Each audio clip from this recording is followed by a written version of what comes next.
Pada malam hari ini, pemuda dikasih Tuhan, saya akan buat judul firman Tuhan. Kita diciptakan untuk menerima Roh Kudus. Ya, Kisah Para Rasul pasal 1, ayat yang ke berapa itu? Kisah Rasul pasal 1 ayat ke-8. Saya baca ya. Tetapi kamu akan menerima kuasa kalau Roh Kudus turun ke atas kamu, dan kamu akan menjadi saksiku di Yerusalem dan di seluruh Yudea dan Samaria dan sampai ke ujung bumi. Saudara dikasih Tuhan, pemuda,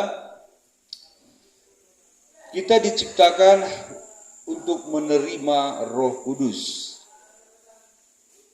Karena Roh Kudus adalah roh kebenaran. Dengan kita menerima Roh Kudus, maka hidup kita akan teratur. Ya, teratur. Atau dapat diatur. Atau terkendali. Hidup kita akan terkendali. Jadi, orang yang ada Roh Kudus dalam dirinya, dia akan dapat dikendalikan oleh Roh Kudus itu. Kenapa? Karena Roh Kudus menguasai dia.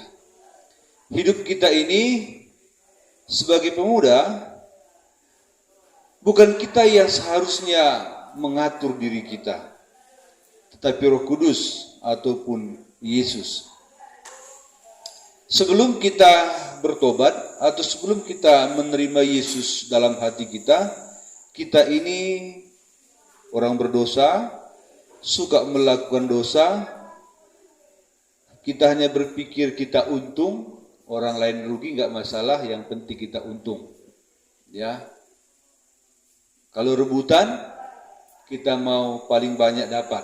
Kalau berbagi, 10 itu dibagi 2, maka kita dapat 7, kawan kita dapat 3. Egonya tinggi ya. Tapi kalau sudah dipenuhi dengan Roh Kudus, kita bisa adil. 5 sama kau, 5 sama aku. Nah, bukan hanya itu. Kalau kawan kita serakah, sudahlah, sama kau 6, sama aku 4. Atau sama kau 7, sama aku 3. Itu terkendali. Kenapa dia mau kalah? Karena dia ingin bukan datu, damai ya, bukan datu, damai. Itu. Orang yang penuh Roh Kudus, orang yang ada Roh Kudus di hatinya, dia itu cinta damai. Enggak apa-apa dia kalah, asal masih bersahabat. Enggak apa-apa dia kalah, yang penting tidak ada masalah. Itu kalau Roh Kudus ada di hati seseorang. Seorang pemuda harus memiliki sifat seperti itu, karena itu adalah sifat dari Roh Kudus. Jadi Roh Kudus itu akan memimpin kita untuk lebih mengenal siapa Yesus. Roh Kudus akan membawa kita untuk lebih mengasihi Yesus, Tuhan dan Juru Selamat kita. Ya. Jadi kalau kita dipenuhkan dengan Roh Kudus, kita bisa kendalikan diri kita ke arah yang lebih baik.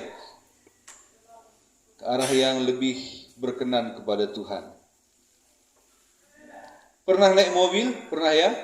Pernah naik kapal? Pernah naik kuda? Enggak. Naik mobil aja ya, naik mobil. Nah, mobil itu siapa yang kendalikan? Supir. Iya. Kalau nggak ada supir, hidup saja mesinnya jalan kemana dia? Nabrak kan? Nggak ada yang kendalikan. Tapi kalau ada supir, mobil itu jalan bagus. Demikian juga hidup kita, yang menjadi supir kita ialah Roh Kudus. Kalau kita izinkan Roh Kudus, kalau kita izinkan Yesus pemimpin hidup kita, yang mengatur hidup kita, maka jalan kita akan baik. Ya, nggak ada di sini nanti yang melawan orang tuanya karena dia tidak bisa mengendalikan diri. Di dunia ini hanya ada dua pengendali. Satu Tuhan, satu satu Tuhan, satu setan. Saya tanya kalian, siapa yang kendalikan hidup kalian? Tuhan. Siapa tadi berkelahi? Ada? Enggak. Siapa tadi melawan orang tua? Enggak ada. Siapa tadi melawan orang tua? Ada? Angkat tangan. Tinggi-tinggi. Ya ada. Itu dikendalikan siapa itu?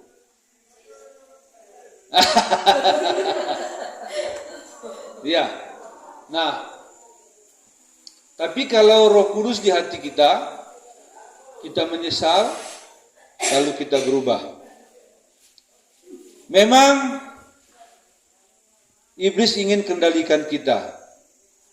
Iblis mau ngatur kita gitu. Tapi Tuhan pun mau ngatur kita. Kita pilih yang mana? Pilih yang mana? Tuhan. Iya. Di sini kalian remaja, ada yang sudah anak muda ya. Awas nanti kalau malam minggu enggak ke gereja. Siapa yang kendalikan itu? Malam minggu enggak ibadah pemuda, siapa yang kendalikan? Bolis. Oke. Siapa di sini tiap malam minggu hadir ibadah malam minggu? Muda. Ada. Yang lain kadang-kadang kan waktu kalian enggak kebagian, siapa yang kendalikan? Bigu. Bigu. Aduh, senangnya jalan-jalan dengan bigu kan? Ya, bigu itu kan nggak nampak dengan wajahnya yang jelek kan? Tapi dia memasuki laki-laki ganteng kan? Gadis yang cantik. Waktu ditelepon, "Bang, malam mingguannya." Aduh, janganlah deh. Aku mau kebaktian dulu. Abang ini gak setia. Kalau gitu, aku gak mau lagi jumpa, ngikut. Siapa yang kendalikan? Melalui cewek. Iya. Iya. Ini dia. Sekarang banyak pemuda yang gak kebaktian ini. Siapa yang kendalikan itu? Memang bolis. Tapi minggu depan dia juga dibawa bolis jalan-jalan.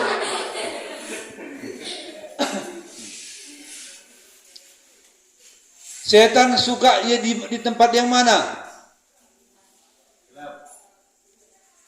Di mana? Gelap-gelap, betul. Tuhan suka di tempat mana?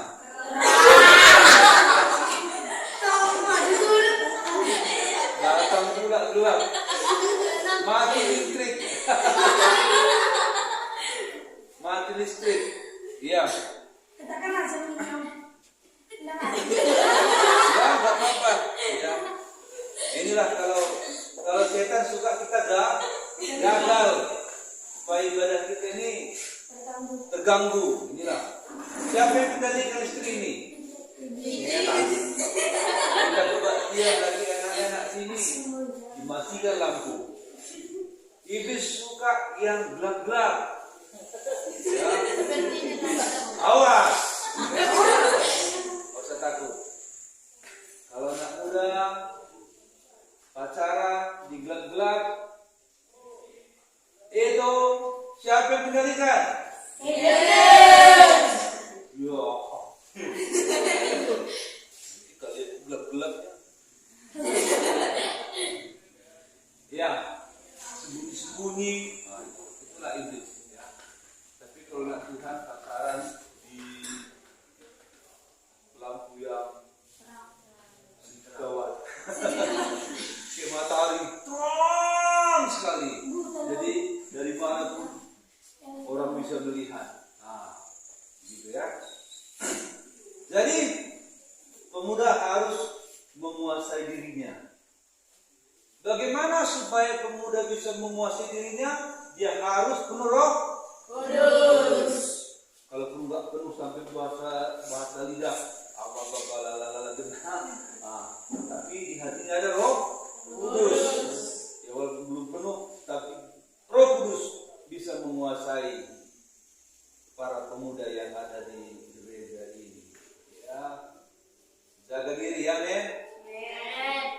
Jaga diri ya men. Bilang sama sampingnya, jaga diri bilang. Apa katanya? Apa katanya? Hah? Iya katanya. Tadi saya menunjuk, jaga diri, maka saya menunjuk. Setelah, iya. Pegang kata iya itu, jangan nanti kulihat ada di gelap-gelap, lempar pakai pisang. Yang goreng. Oke ya. Jadi saya nggak panjangkan firman Tuhan mati pula lakukan. Nah, Paulus berkata, aku menguasai seluruh hidupku dan membawanya kepada Tuhan. Amin. Harus kuasa hidupnya bawa kepada Tuhan. Persembahkan hidup kalian kepada Tuhan supaya Tuhan yang ngatur. Ada di sini mau jadi dokter, wah luar biasa nanti. Kalau aku sakit, janganlah bayar kawannya. Kalau sakit, jangan pula dendam. Ini seharusnya suntiknya suntik kecil. Dia bersuntik besar, mati awak. Jadi apapun nanti pekerjaan kalian bisa mengendalikan diri. Mau jadi guru, ada jadi guru sini kan. Sekolah anak saya nanti, cucu saya, kan guru kan. Kau nama siapa? Margamu apa? Cucu siapa kau? Cucu si Om katanya.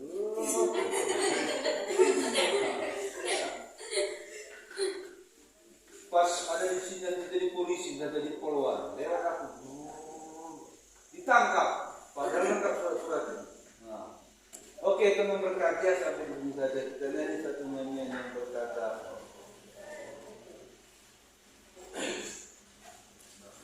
kenapa kalau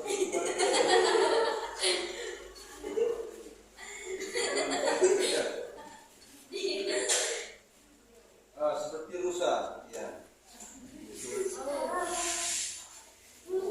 Seperti rusa yang harus ada gitar kita di pastori. Oh, gitar apa? Gitar stick aja lah.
rusa yang merindukan sungai yang berair.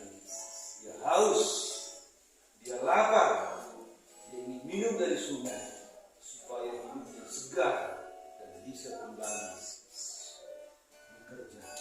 Kita nyanyi-nyanyian ini sekali sama-sama kita menyembah Tuhan seperti rusa hari ini.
Kalau saudara ingin diberkati setiap hari dengan renungan firman Tuhan melalui channel ini, tekan tombol yang bertulisan subscribe dan tekan loncengnya, maka setiap kali kami memposting renungan, maka Anda akan mendapat pemberitahuan.